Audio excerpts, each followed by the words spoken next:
What's up, everyone? I'm Joshua Buerta from Zemo Media, and this is Ask a Marketer. So in today's video, we're going to be discussing how to set up server-side tracking using Stape.io for a Shopify store. So the first thing you want to do is ensure that your Stape account is set up. So it needs to have the billing address and everything set up already. And then once this is ready, you can go ahead and click on Create Container. And then you'll be greeted by this screen over here.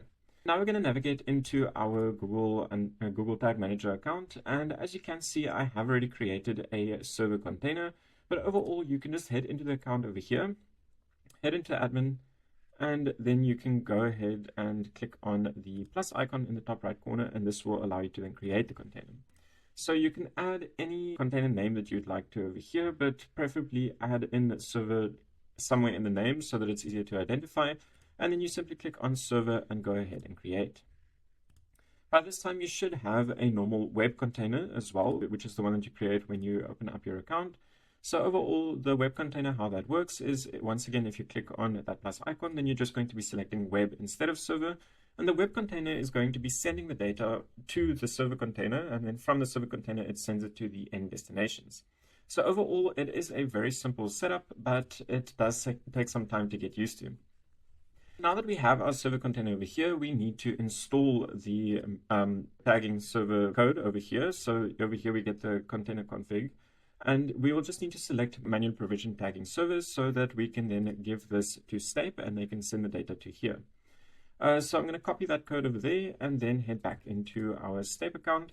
And here I can paste that code for the configuration. I'm going to add in a name that makes sense for the business. There you go. And then we're going to add something along the lines of server container. There you go. Then you'll need to select the destination that's closest to your website itself. So overall, if you're targeting, for instance, the entire United States, then you might want to go for the US center one. As the closer the server is to the traffic that it's going to be receiving, the better. So overall, you want to keep the server close to your end traffic. And then, for instance, with us, if we want to do US East or US West, then that also makes sense depending on where you are. With this specific business, we are in Florida. So I'm going to be selecting US East as this is closer to Florida than, what, for instance, the center or otherwise the West.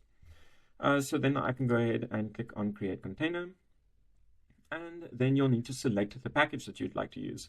So overall, 500 requests or 500,000, let me say it rather like that, is the most common way to go because this is a lot of requests for a business. But if you do get a lot of traffic throughout the month, then you will need to select the package that makes the most sense for you. But do avoid the free because 10,000 is not a lot of requests. Essentially, a request is every single action that a user takes on your website. So if they click on a link, if they go to a different page, anything along those lines, it is a request that gets sent through the server. And that's going to then end up in your end destination. So you want to have enough of them to ensure that you don't run out at the end of the month. And then you also want to either tick this box to automatically upgrade to the next tier if you suspect that you might use more requests than what you've selected over here. Or in this case, I'm going to be ticking it off. So then I can go ahead and add in the container over here. And then I'll just go ahead and click on subscribe. And there you go. So now we have the server container created and everything is ready to be, and it's upgraded to the Pro plan. Now the next thing we need to do is add in a tagging server URL. So instead of using the actual URL that they provide over here, we want to use a custom domain. The reason why we need this is because the custom domain allows us to get around ad blockers and other types of privacy settings because it's going to be using your own domain instead of using a third-party domain such as, for instance, Stape.io. So overall, it's better to have your own custom domain set up over here because you'll be able to do a lot more with it essentially down the line. All right, so now that we understand the importance of the custom domain, let's go ahead and add it in. So you're going to want to just copy your actual domain name over here, and we can just remove the HTTPS and the slashes. And then you want to give it a subdomain. So in the beginning of your URL, you want to add something along the lines of server or SGTM, or anything along those lines that will help you identify that this is your server domain that you're using for your tracking. You also want to then add the CDN, and you can select the Step Global CDN, or if you have your own CDN, then you can go ahead and set it up this way. But overall, the Step Global CDN does work quite well. So as you can see, it's going to be giving you a few DNS records that you need to add to your domain to create the server domain or the subdomain, and then you're going to be using this as your server, as I mentioned. So I'm going to go ahead and just add these DNS records into our account for this website, and then we can continue from there. A few moments later. And there you go. So I have verified my subdomain, and now it's time to move on to the power-ups. Heading into the power-up screen over here, you'll notice that there are a whole bunch of options over here, but for now, the only ones that we need to activate is the user agent info. Then we can move on to the user ID. Let's go back into the power-ups. So the user ID. Then we can do the geo headers. And then we can do the custom loader. But before we go ahead and enable this, let's first enable the analytics. By turning on the analytics, we can see how many of these requests would have been blocked by tracking preventions or ad blockers, but were actually recovered due to the server-side tracking. So this is definitely a beneficial report to have, as you'll be able to compare what your normal tracking would do versus what the server-side tracking is doing for you. Once we've enabled the analytics, we can go ahead and enable the custom loader. And once we do this, you will notice that now you need to select the domain that you're going to be using. Then you need to add the web container ID from Google Tag Manager, not the server container, as this is the tag that's going to be installed on the website itself. And then you need to select the platform. So as mentioned, we're going to be doing Shopify today, so then we can go ahead and generate this code. And then before I continue to actually add it, I'm also going to go and enable the cookie keeper, just so that we have it enabled before I add everything else. So depending on the platforms that you're going to be sending the data to, you can increase or extend the cookies of all the platforms. But for now, I'm only going to be extending these specific cookies, as I don't need to extend all of them, as we're not using all of those platforms. So after I then click Save Changes, it's once again going to give me this option to then generate the code. And seeing as I'm using Shopify, it only gives me a few details. So all I'm going to have to do over here is copy the web container, and then I can head into the Shopify store. In the Shopify store, you're going to need to add an app called Step Server GTM. Once this is added, then it's going to ask you to activate the widget. So once you've gone through the installation process, and this is simply to allow them to inject the code onto your store. So it's going to take you directly to that option. So you can just go ahead and tick the box and then save. Then we can go ahead and exit and head back into the Step Server GTM. There you go. So we have now activated the widget, and we can go ahead and add on all the data that we're adding in over here. Or that we see inside of Step. So we have the Step container ID. Then we have to get the loading path, and this is going to be added in the custom domain. Then we have the custom loader, which is also provided inside of here. And then we can just go ahead and tick the box, seeing as we are using Step Analytics and we are also using cookie keepers, so then we can tick that box as well. Now, as you can see, we do also have this option to tick the rely on Shopify customer privacy API consent states, which is not recommended by default. The reason why this is because if you're going to be using a third-party cookie banner, such as CookieBot or CookieYes or anything along those lines, then it's not necessary to actually add this function, because none of your tags are going to be firing inside of the Google Tag Manager account if you have this cookie banner integrated properly. Also, overall, you don't need to actually tick this as long as you do have another option available or something that you're already going to be using. Now that we have all of this enabled, we can go ahead and save this, and then we can move on to the data layer. So I'm going to add e-commerce data layer events, seeing as I want to actually track it using the Step events that they're going to be triggering. And then all we need to do is copy this code and then head into your custom pixel or your customer event. So heading into the settings over here, we can head down to your customer events. And in here, we need to add a custom pixel.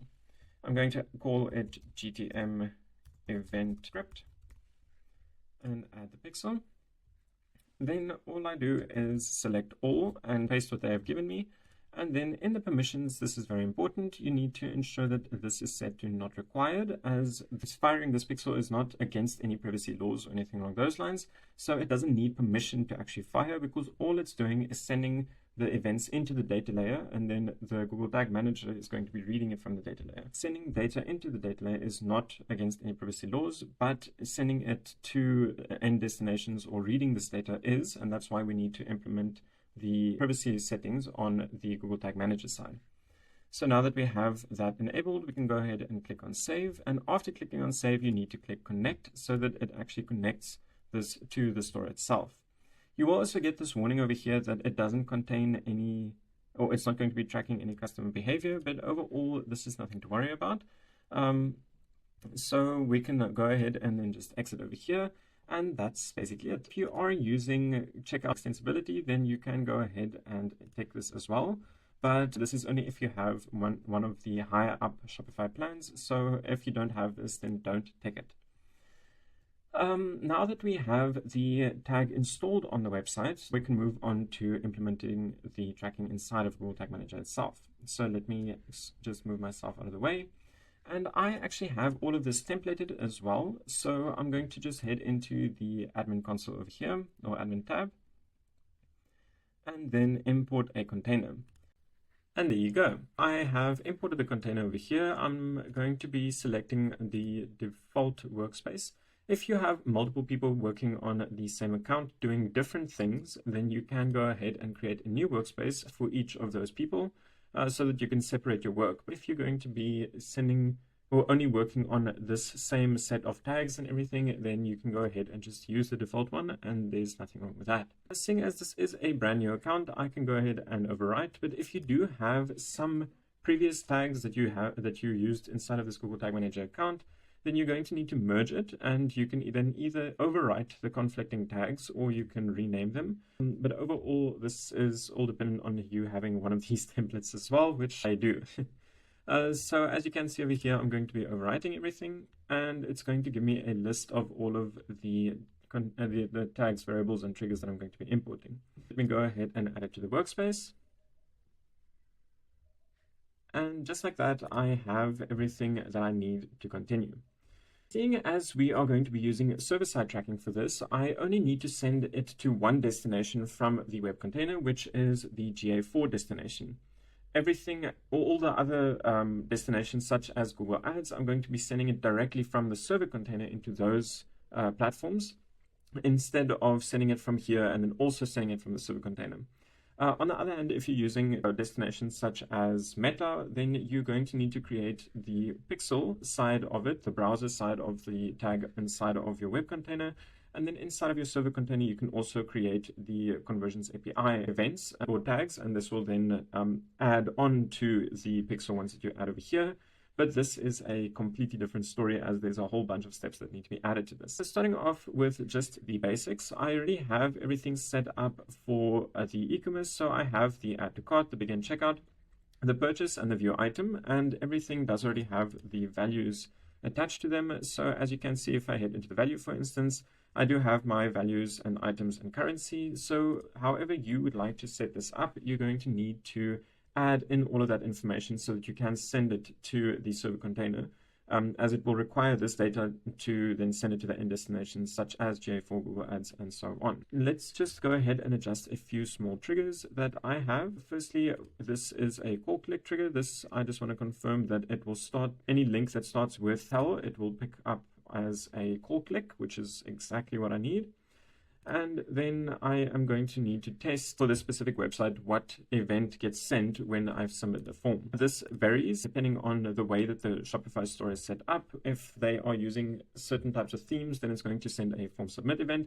Other ones send a form submission event or anything along those lines. So overall, it's best to actually test this and see what you get in the data layer before trying to adjust it. If you do have a newsletter, then that is also recommended to track that so that you can see how many users actually complete the newsletter. And then the only thing that I'm going to actually be adjusting over here is these two triggers. For this specific website, I need to get the contact page. So let me get that quick. There you go. And then I'm just going to paste that in there. So let's head on from here. I have all my triggers set up the way that I want them to. And then I can go ahead and just add in a few small details as well. No, actually, I think that should be good for now. I just want to grab the cell phone number as well so that I can then add this to my Google Ads phone call event. So the phone call event is very interesting. You want to, this will exchange the number that it sees on the website with a Google provided number. And then when someone calls that number that Google provides, it will still redirect to your own cell phone number, but it's going to send the conversion to Google Ads. Now, this one is one of the few conversion points that you cannot set up on the server side itself because it only happens on the browser. So overall, I just need to provide it with the phone number, which I'm going to do in the variables, as I have a variable created for this. This will be this one. And then I just add in the phone number over there. And there you go. I have everything imported and ready to go. So let's take a look at what we see in the data layer. Now I can head back over here, just copy the home page and then paste it in here. I like to add UTM parameters so that I know where it's coming from. There you go.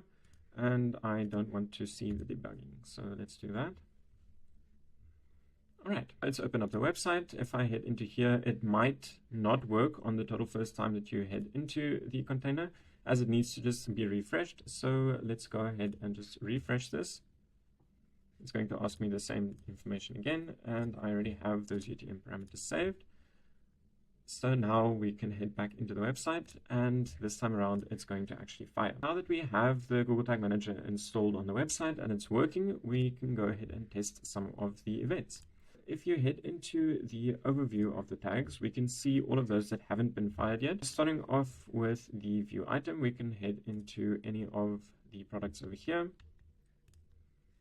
And this should then trigger our view item event. So there is the data layer event that gets fired, and then in here we can see what the price, for instance, was, what the value and the currency, and then the item details is also provided.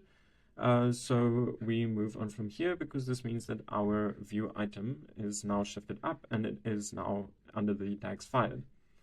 So let's move into the contact page, and I'm just going to look around. Here's an email address. I can click that, and that's going to fire the email click event, which is over here. There you go.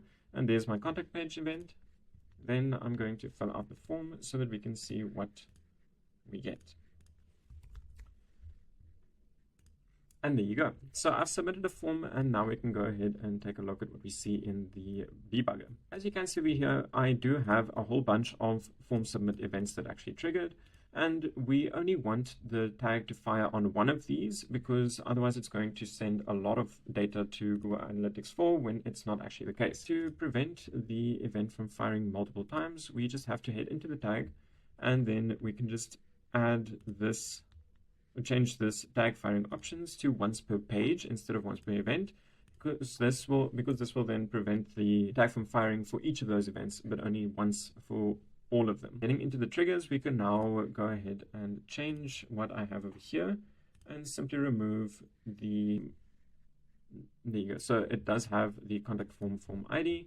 So all I need to do over here is click save. And now every time that a form is filled out and submitted with the ID contact form, then it's going to submit or trigger this event. Let's go ahead and test this again. We need to head into the preview again. Once it's opened up, we can head into the contact page again and submit the form. So let's do the same test. Here you go. And if I head into the debugger this time around, then you will see that the first event, it would have triggered the tag. Although if I take a look at the rest of them, then it's not going to trigger the tag because we only wanted to fire once per page. We can now see that the tag is firing as it should. Now we want to go ahead and set up enhanced conversions. To explain this very simply, when someone submits a form or anything along those lines where they submit details about themselves, such as an email address, phone number, first name, last name, all of that, then you can send this data to Google Ads to enrich your conversions, and then you can in future also send offline conversions or anything along those lines based off of or using that email address or phone number as an identifier. Often the email address is the best way to go. So the way that I have my template set up, I can go ahead and just grab one small detail for the contact form. I'm going to head back into the website. All I want is the identifier for this specific input field. So I'm going to copy the selector, head back into my document or my variable over here, and then just paste that selector.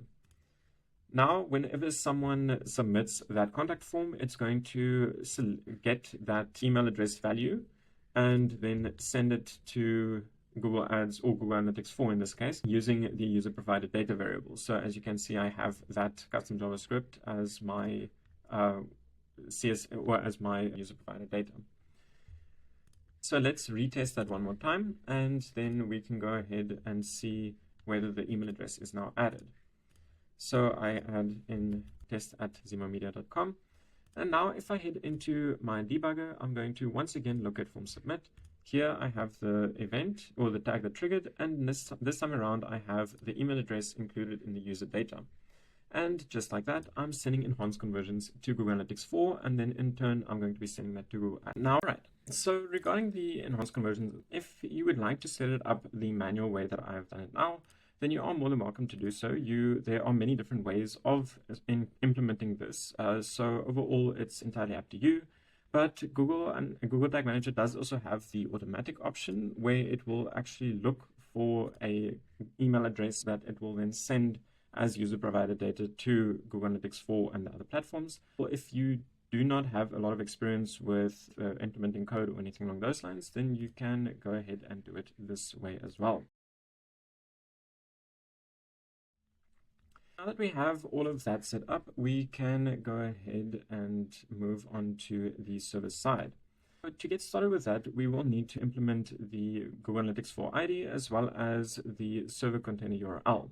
To get that, we can head into Google Analytics 4, head into the data streams, and then select the stream, copy the measurement ID that they've provided over there. And for me, I use a variable, but if you don't want to use a variable, you'll need to add it to each of your GA4 tags. So I'm going to just go ahead and paste it in this variable that I've created, and this is then sent through to all of the tags that I have over here.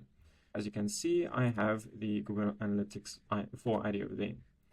Then the last thing that we need to do is add the server container URL. To get this, you can head back into your step container over here that you've created, and then simply just copy this domain name URL that you've provided as a subdomain. Once you've then got that, you'll need to paste it in the Google Analytics 4 main tag, which I will be showing you where to do that now. But once again, I have a variable that I'm using instead, so I just go ahead and paste it in there. Heading into the tags, I can just take a look at the main tag, the configuration tag, and in here we have this server container URL parameter that we need to add.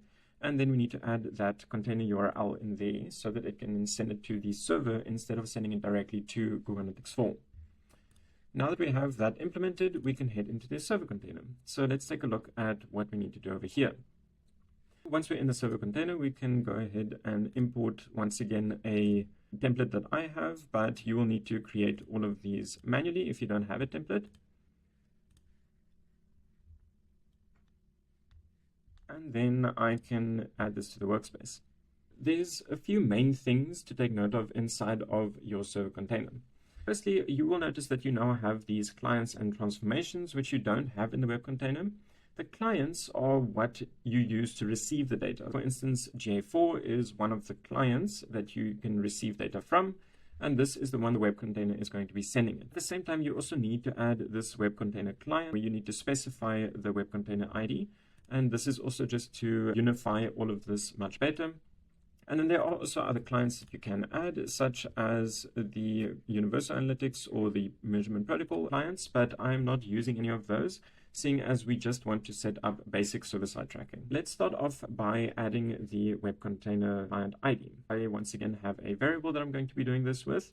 I head back into my web container, grab that ID over here, and then I can just go ahead and paste it. So I have my web container ID over here,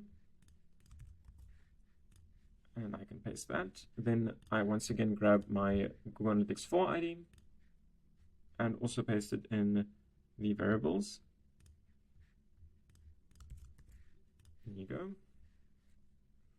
And then lastly, we can just go ahead and double check the triggers. Firstly, I've already got all my triggers set up, such as the add to cart, begin checkout, call, click on all of those. With your server-side container, it's actually rather simple. You can either do it the way that I have it right now, where you add a client name, which is equal to GA4, and then the event name, which is equal to add to cart, for instance. Or you can also just use the custom event trigger, which is similar to the way that we have it in a web container. So for instance, if I want to do a trigger for view item, then I can use the custom event. Then whenever an event that's called a view item is triggered inside of the server container, it's going to trigger the tags that's associated with it. For now, I'm going to continue using this method. So the only other thing that you will need to do is set up the actual client GA4 trigger. For this, you head into your triggers, then you want to add one with the client name that contains GA4. This is the main trigger that you're going to be using for your server-side tag to send the data to GA4 specifically. For all your other tags, such as Meta or Google Ads, if you're going to be sending it to additional destinations from the server container, then you need to do using the other triggers that I've created over there.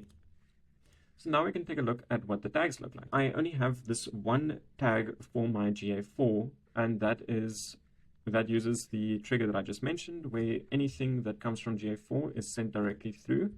And we can just name the event, or the event name will just be a variable, once again, called event name, because then it's going to take a look at what the event name is, and then send this through to GA4, just like that, with all the data associated with it. And there you go. So let's take a look at how to add actual Google Ads conversion tracking as well. With this, we can click on New, and then you select Google Ads, and you want the conversion tracking tag. Here you will need to provide the conversion ID, and then you also need to add in the conversion label and value and code, or currency code. Overall, if your event doesn't have a conversion value and currency code, then you don't need to add this, but the ones that are necessary is the conversion label and conversion ID, and I'll be showing you how to get those very soon. But let's just first go ahead and preview whether we are actually receiving any data. So before we get started, you will need to also head into the admin, then click on the container settings, and you will need to once again add in your server container URL. So I'll head back into Snape, copy that URL, and then paste it in here as well. And just like that, I have everything ready. So let's go ahead and click on preview. So you will notice that it is using the server container that I have created. And this is simply because it's now sending the data to this subdomain instead of sending it directly to the end destination. And then the subdomain or the server will forward it to the end destinations that we want. So let's go ahead and click on preview over here again. And this will just refresh my debugger. There you go. And just like that, I'm going to be receiving data inside of my server container. Here I can once again see which tags were not fired, and I want to then test whether all of them are going to be triggered. I head back into my website, and I can go ahead and click on a few of the links to see what is being fired and what not. Now that we have everything set up on both the server and web container, I'm going to go ahead and click on one of the items. This should then trigger the view item. So let's wait inside of the server container, and we should see it come through very soon. And there you go. Here I have my view item. It is firing the tags as I was hoping it would. And overall, I can also then double check that it is sending the correct values. To do this, I head into the event itself. So let's click on the event over there. Then you click on the tag, and then just switch this over to values and show more. Here you will have the conversion value, you have the conversion ID, and you have the currency code. I will then head back into my normal web debugger, and then select this same view item event that got triggered, and I can just double check whether the values are correct. So here we have $21.13.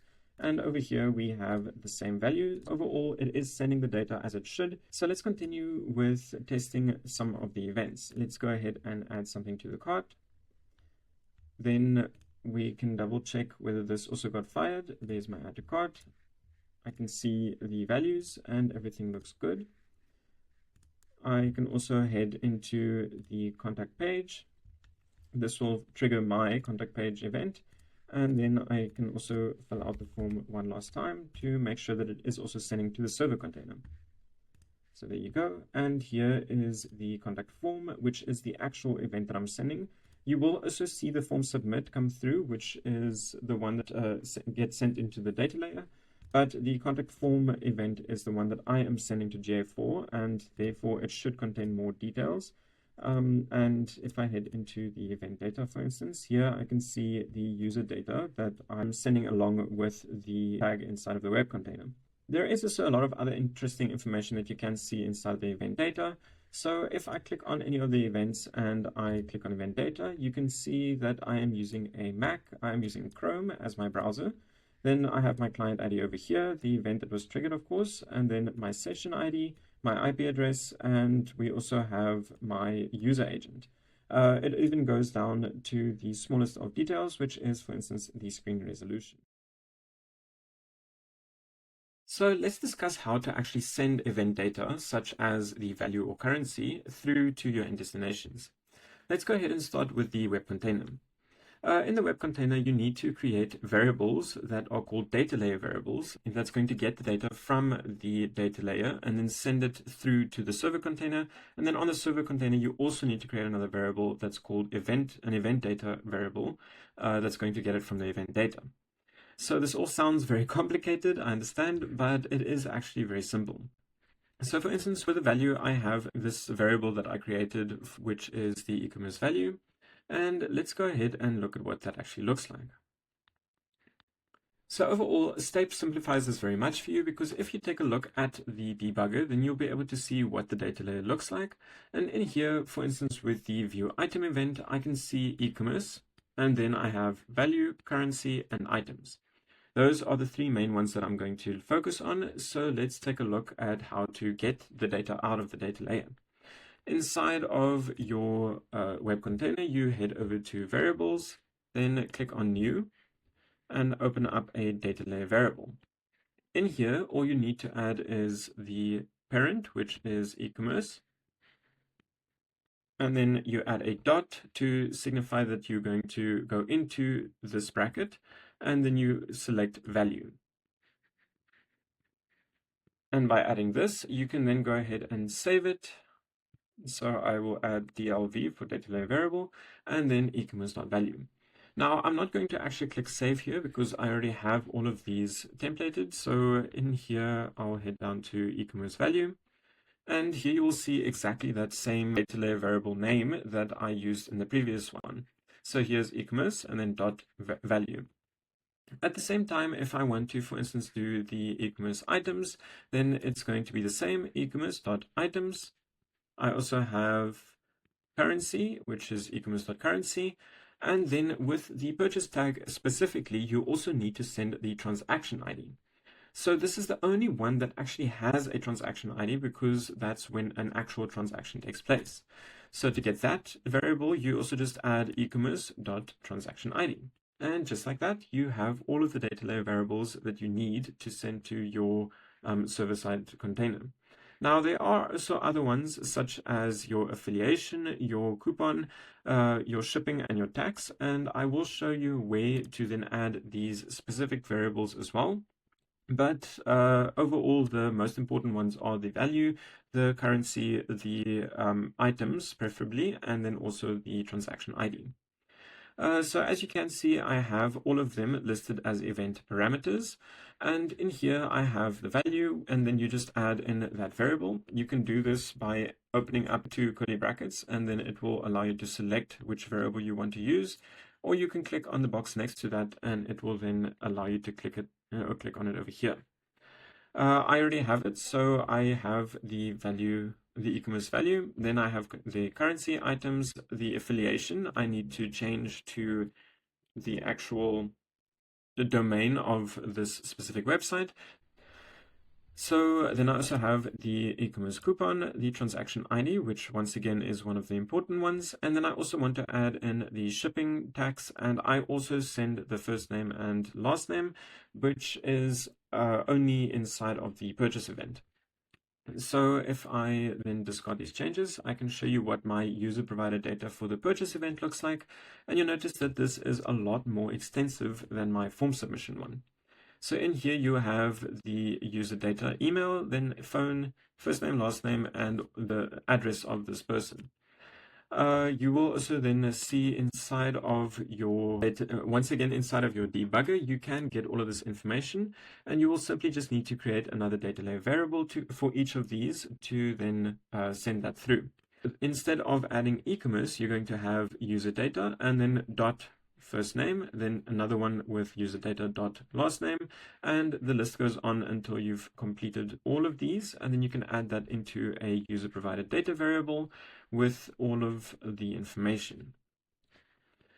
All right, let's go ahead and take a look at how to use this data inside of your server container. Heading into the server container, I will once again need to create a variable just to get this data out of the event data.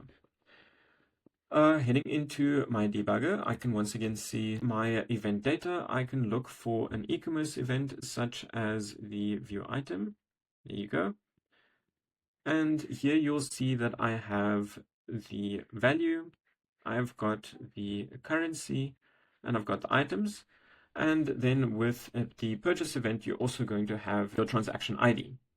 So now that I have all of this data, I can head back into my server container, and all I'm going to do is add another variable, which is for event data. So if you head down, you'll see that there is one called event data.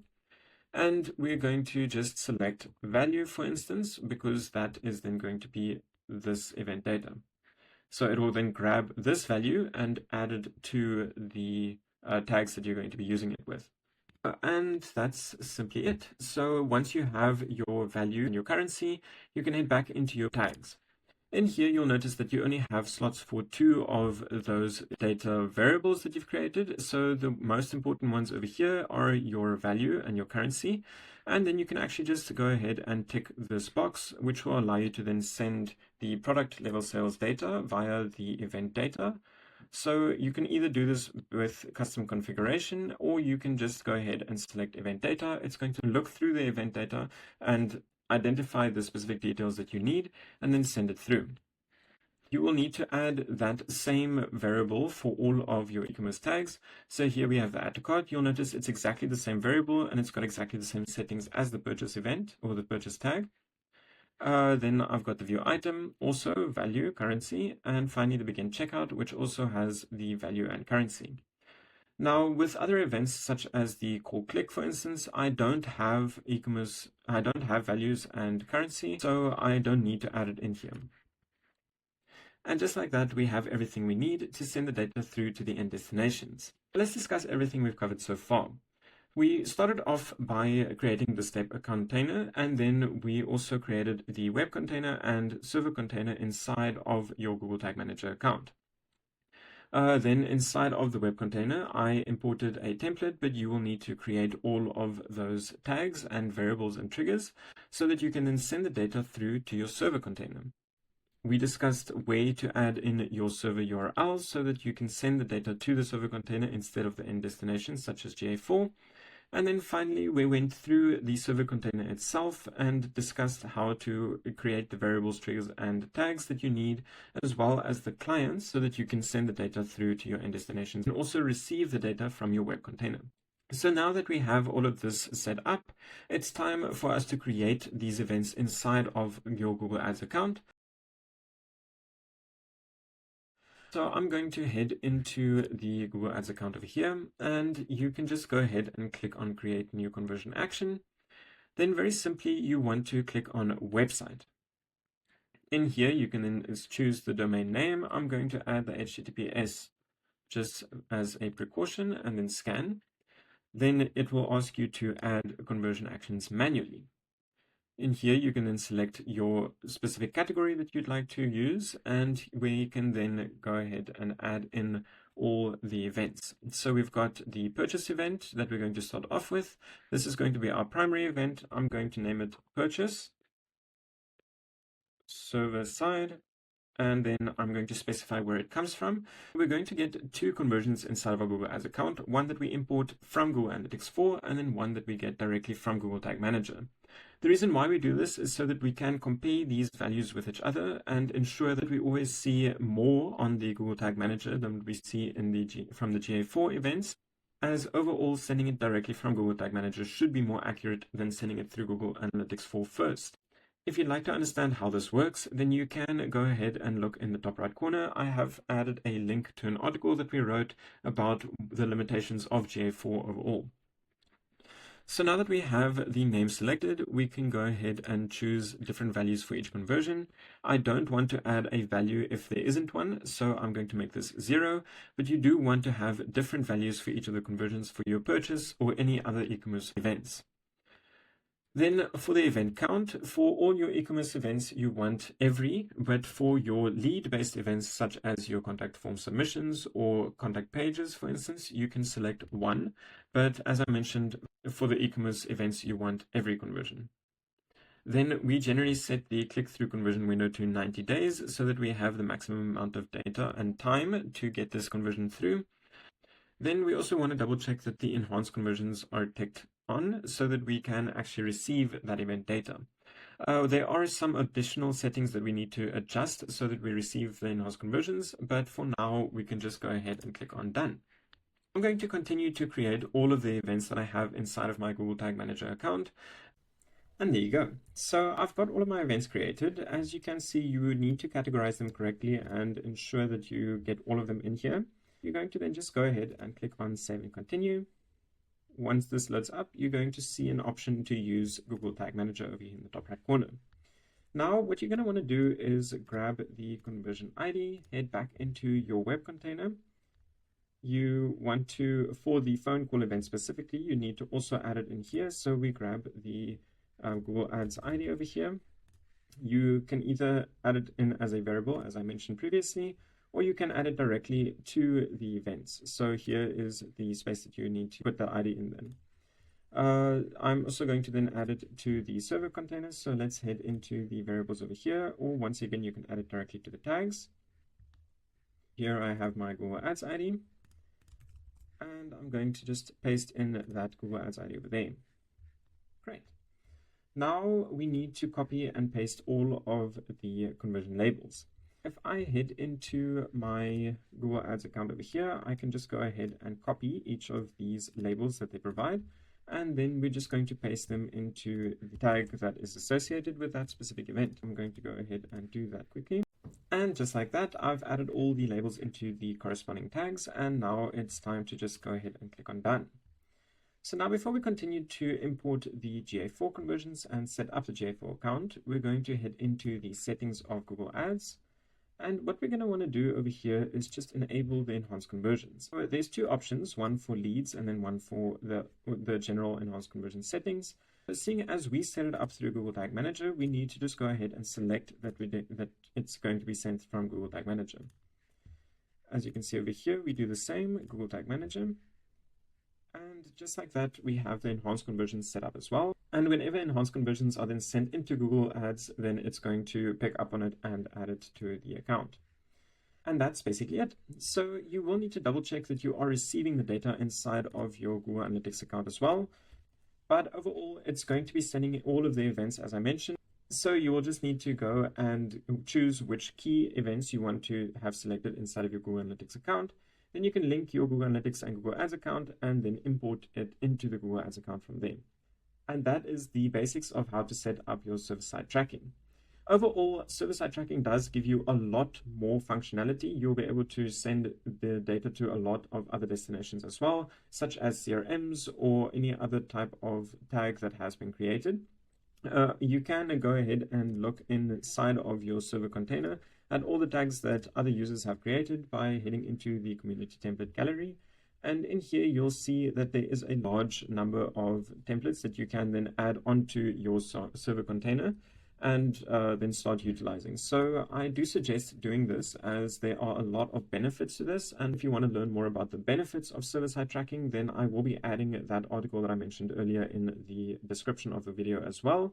So I do highly suggest reading that, as it does complicate your tracking setup slightly, but overall it's going to give you much better data, and that is what we're striving towards. So if you were happy with this video, then please do remember to subscribe and like the video. And if you have any questions, then be sure to reach out to us in the comment section. And that's it from me. Have a fantastic day. Bye.